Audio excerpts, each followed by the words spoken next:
शाम की छोटी मोटी भूख हो या फिर चाय के साथ ही कुछ स्नैक्स वगैरह हमें लेने हो, तो इसका एक बहुत अच्छा विकल्प हम आपके लिए लेकर आए हैं दोस्तों। ऐसे तो आपने पोहे से बहुत प्रकार की रेसिपी और स्नैक्स वगैरह बनाकर खाए होंगे, पर आज जो हम आपको बना के दिखाएंगे ना, ये बहुत ही यूनिक है, एकदम अनूठा सा, और खाने में भी बहुत क्रिस्पी और मज़ेदार रेसिपी है। तो चलिए, इसे बनाने के लिए हम 1 कप में लेंगे पोहा। तो पोहा जब भी लें तो थोड़ी अच्छी वाली लें, जैसे एकदम साफ़ सुथरी हो।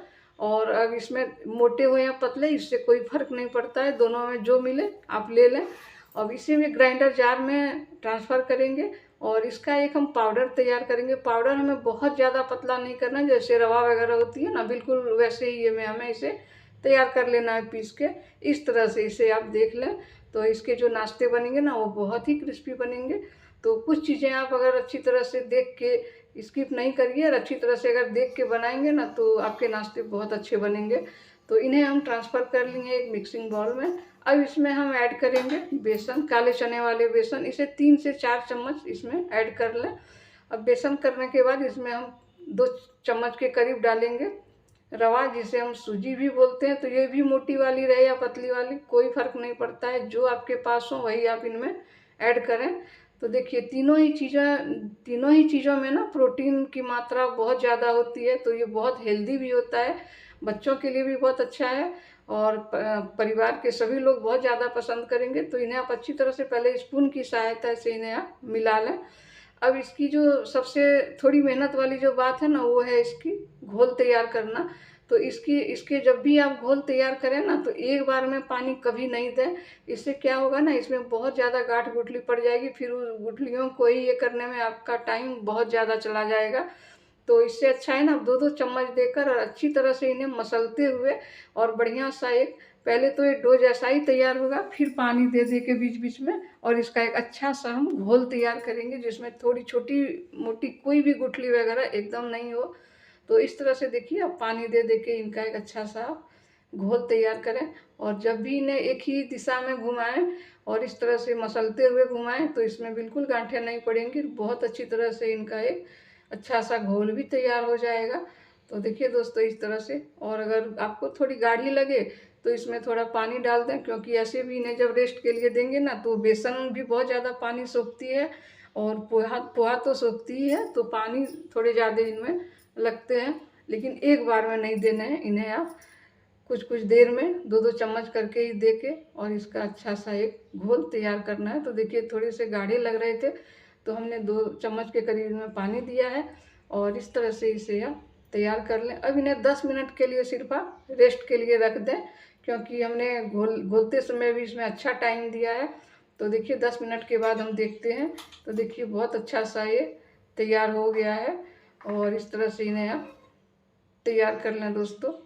देखिए, ऐसा ही घोल आपको बिल्कुल तैयार करना है। अब इनमें जो हम ऐड करेंगे वो आलू है। तो हमने एक बड़े साइज का आलू लिया है, कच्चा आलू था। इसे ही हम, वो छोटे वाले जो होल्स होते हैं ना, उसी से हम इसका कद्दूकस करेंगे, ताकि ये, और जब भी कद्दूकस करके रखें ना, तो कोई पानी वाले बर्तन में ही रखें, उनमें पानी जरूर रहना चाहिए, नहीं तो स्टार्च के चलते ना ये काले पड़ जाएंगे बहुत जल्दी। तो देखिए, इस तरह से इसे मिला दीजिए। छोटे वाले होल्स से करेंगे ना, तो पता भी नहीं चलेगा, इनमें स्वाद तो बहुत अच्छा आएगा, पर आलू का पता नहीं लगेगा कि इसमें हम क्या ऐड किए हैं। तो इस तरह से इसे अच्छी तरह से आप इसे भी मिला लें। अब इसे थोड़ा सा और चटपटा और हेल्दी करने के लिए इसमें हम कुछ छोटे मोटे मसाले डालेंगे। तो चलिए, स्वाद के अनुसार इनमें नमक डालेंगे और हल्दी डालेंगे। 1 चम्मच के करीब हम इसमें अजवाइन डालेंगे, गरम मसाले डालेंगे, चाट मसाले हैं, और थोड़ी सी लाल मिर्च पाउडर है, थोड़ी सी कटी हुई धनिया की पत्ती है, और हींग इनमें ज़रूर डालें। हींग हम इसमें डालें हैं आधा चम्मच के करीब, क्योंकि जब भी कोई बेसन की चीज़ बनती है, या फिर किसी भी चीज़ में आप अगर आप बेसन ऐड करते हो, तो उसे पचाने के लिए हमें हींग की थोड़ी ज़रूरत पड़ती है। बेसन ऐसे भी थोड़ा भारी होता है, तो चलिए हींग ज़रूर डालिए। अब चलिए, इसका भी अच्छा सा हम इसे मिला के, और इतनी अच्छी तरह से इसे तब तक मिलाएंगे जब तक सारी चीज़ें मिल नहीं जाए। तो इसे इस तरह से ही आप तैयार कर लीजिए दोस्तों। तो ये देखिए, इसमें कितनी तरह की मसाले और धनिया पत्ती की चलती है, थोड़ा हेल्दी भी हो गया और टेस्टी भी हो जाता है बहुत ज़्यादा। अब चलिए इसका घोल तो तैयार है, हम आगे की अब कुछ तैयारी करते हैं। तो एक पैन हम गर्म होने दिए हैं, इधर मीडियम फ्लेम पे ही गर्म करें, और इनमें हम तेल डालेंगे। तो आधा चम्मच के करीब तेल डालिए, आप जो भी तेल यूज करते हैं वही डालें। अब इनमें हम भर के 1 चम्मच देंगे साबुत जीरा देंगे, थोड़ी से सौंफ देंगे, सौंफ का फ्लेवर इसमें बहुत अच्छा आता है। और थोड़े से अदरक की कतरन देंगे, 3 से 4 इसमें हरी मिर्च कट करके देंगे, थोड़े से हम देंगे इसमें करी के पत्ते। तो अगर बच्चे खाएंगे तो मिर्च की संख्या कम कर दें। और इस तरह से जब इसके कलर थोड़े चेंज होंगे तो ये जो घोल तैयार किए हैं ना, इसे हम इनमें ऐड कर देंगे। अब मीडियम फ्लेम पे ही रख के इसे आप इस तरह से अच्छी तरह से मसलते हुए चलाएं, जैसे इसका पानी अच्छी तरह से सूख के और ये एक डो का रूप ले ले। तो इस तरह से ये देखिए बहुत अच्छा सा एक डो हम तैयार कर लिए हैं। अब डो हमारे अच्छी तरह से हुए या नहीं, इसे देखने के लिए हम अपने हाथों में लेकर जब इसे देखेंगे ना, अगर नहीं हाथों में चिपक रही है ये, तो इसका मतलब ये बहुत अच्छी तरह से तैयार है, सभी चीज़ें पक के तैयार हो गई हैं।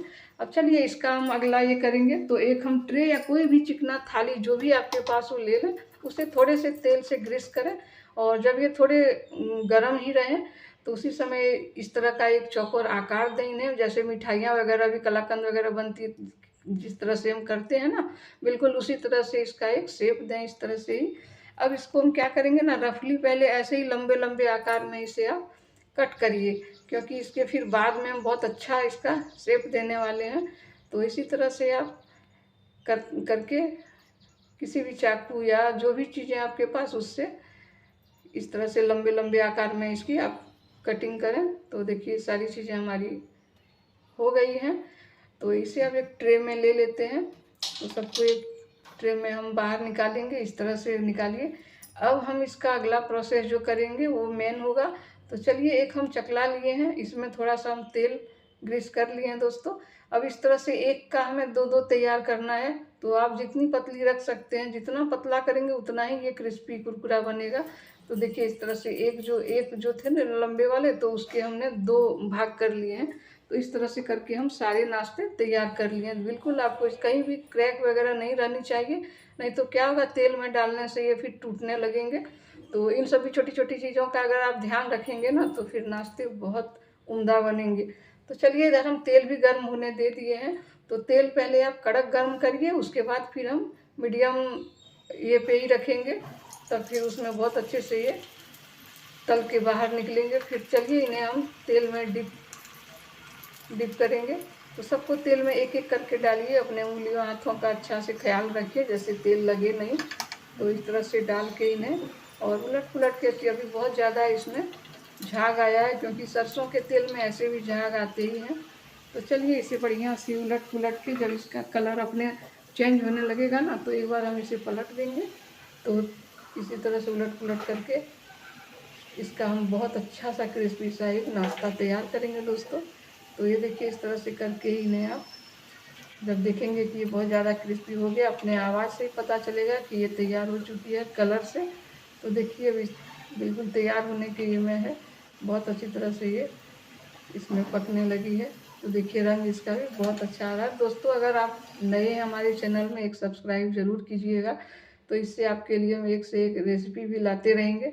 तो चलिए इसे आप एक ट्रे या कोई भी थाली बर्तन में इन्हें सबको बाहर करिए। तो देखिए इस तरह से जब इसका कलर बिल्कुल गोल्डन हो जाएगा तो सोचिए ये एकदम तैयार है नाश्ता।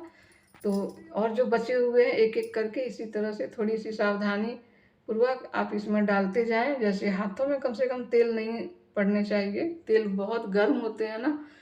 तो इसी तरह से इसे फिर हम उलट पुलट करके और इसका भी नाश्ता तैयार करेंगे दोस्तों। तो पोहे से ये वाली जो रेसिपी है ना, ये बहुत ही यूनिक है और खाने में भी बहुत अच्छे, बच्चे भी तो इतने पसंद करेंगे कि बार बार वो भी डिमांड करेंगे कि बार बार उन्हें ये चीज़ें मिले। और इन्हें आप रख सकते हैं कम से कम, अगर अच्छे से एयर टाइट डब्बे में रखेंगे ना, 1 सप्ताह तक ये आराम से रह जाएंगे। इनका क्रिस्पीपना भी एकदम बरकरार रहेगा। तो देखिए इस तरह से इन्हें आपको तैयार कर लेने हैं दोस्तों। तो ऐसे ही कम ज़्यादा करके इसे बीच बीच में आप बनाइए और इन्जॉय करिए। तो इसी तरह से देखिए बहुत अच्छी तरह से ये तैयार हो चुके हैं दोस्तों। तो चलिए देखिए आपको तोड़ के भी दिखाते हैं। तो देखिए अंदर में कितने अच्छे लग रहे हैं, ऊपर से भी पूरे क्रिस्पी हैं। और पूरी वीडियो देखने के लिए दोस्तों बहुत बहुत धन्यवाद।